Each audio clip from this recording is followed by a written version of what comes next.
Hello everyone! Today I'm going to show you free and accessible tool for understanding of global food systems and trade.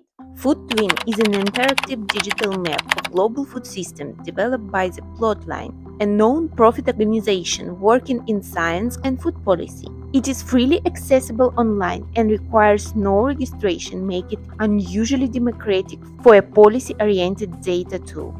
The resource presents a dynamic map-based visualization of the global food trade categorized by regions and products including grains, meat and fish, dairy and eggs, pulses, fruits and vegetables. Users can trace the supply chains that connect production sites to consumption regions worldwide.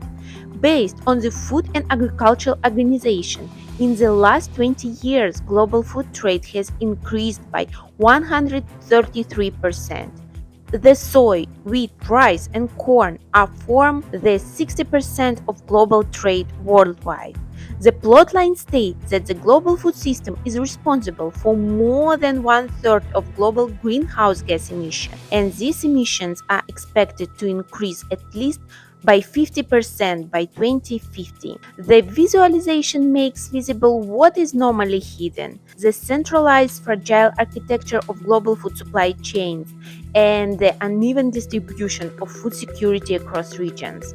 Speaking about New Zealand's performance on this map, we can discover that animal proteins and especially milk products are the main exported items. The population of New Zealand today is estimated as 5.3 million people, and each year Aotearoa produces enough numbers to feed 39 million with dairy, 11.5 million with meat, seafood, and other proteins, 12 million with fruits and veggies, when the import majority is grains, with a total value to serve 9 million people.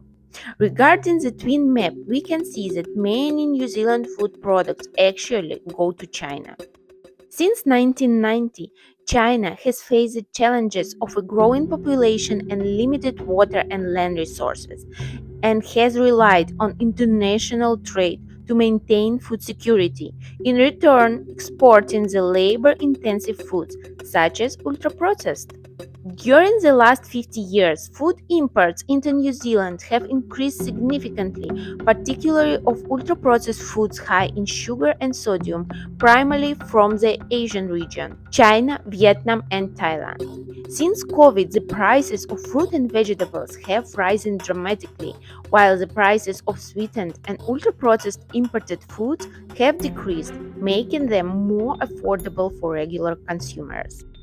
Thus, there are nutrition concerns that trade liberalization may increase the risk of obesity and overweight due to the high levels of carbohydrate and starchy food products trade. The 2018 study finds that increasing food trade openness will raise the incidence of inadequate nutrition or undernourishment by 6%. As we can see, the map twin resource has accessibility and visual clarity, which helps with a complex understanding of geopolitical and environmental trade data. However, it has notable limitations. The resource doesn't provide data on issues of gender, racial, or migrant participation in food production. It doesn't provide any notes on the sustainability and fair trade of products such as chocolate and coffee. Nevertheless, it is a powerful tool for understanding food systems, which calls for further studies of the topic. Food twin is a mighty reminder that what appears on a plate is the endpoint of vast, centralized, but increasingly fragile global system shaped more by policy, power, and capital than by individual consumer choice.